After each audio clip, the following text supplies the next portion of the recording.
রংতুলির আঁচড়ে মাটির তৈরি হাঁড়ি পাতিলে বাংলার নানা ইতিহাস ঐতিহ্য ফুটিয়ে তুলছেন চারুকলার শিক্ষার্থীরা। পহেলা বৈশাখে নিজেদের রাঙাতে দল বেঁধে চিত্রকর্ম আঁকার এমন মনোরম দৃশ্য সাংস্কৃতিক সূতিকাগার সাভারের জাহাঙ্গীরনগর বিশ্ববিদ্যালয়। রঙের বাহারি খেলায় তারা আঁকছেন পেঁচা, ঘোড়া, বাঘ সহ মুঘল ও শাহী আমলের নানা চিত্রকর্ম।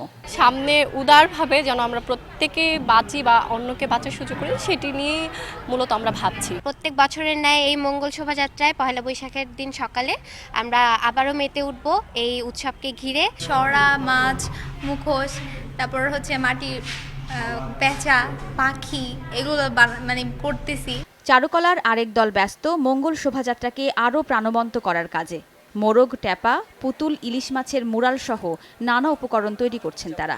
আমরা আসলে আকাশকে ছুঁতে চাই এবং আমাদের যে ইচ্ছা আকাঙ্ক্ষা এবং বাঙালির সংস্কৃতি এটি তুলে ধরতে চাই সকলের মাঝে। এবারে স্লোগান হচ্ছে আমরা যদি না জাগি মা কেমনে সকাল হবে। যেহেতু এখন আমাদের পরিবেশটা খুব ভালো যাচ্ছে না, সেই ক্ষেত্রে আমরা আসলে এই স্লোগানটা মাথায় রেখে কাজ করছি। পহেলা বৈশাখের মঙ্গল শোভাযাত্রা যুব সমাজকে দেশপ্রেম ও সংস্কৃতির চেতনায় জাগ্রত করবে, এমনটাই প্রত্যাশা আয়োজকদের। ব্যক্তি জায়গা থেকে যদি আমরা সচেতন না হই, আমরা যদি ঘুম থেকে না জেগে উঠি, আমরা যদি রাস্তা পারাবার নিজের দায়িত্ব সুন্দরভাবে না পালন করি, শুধু সরকারের উপরে দায়িত্ব না, মানুষের নিজের প্রতিও দায়িত্ব আছে, সেইটাই জেগে ওঠা, নিজের বোধের জায়গা থেকে জেগে ওঠা। 2013 সাল থেকে বর্ণাঢ্য মঙ্গল শোভাযাত্রার আয়োজন করে আসছে বিশ্ববিদ্যালয়টির চারুকলা বিভাগের শিক্ষক শিক্ষার্থীরা। সময় সংবাদ, সাভার।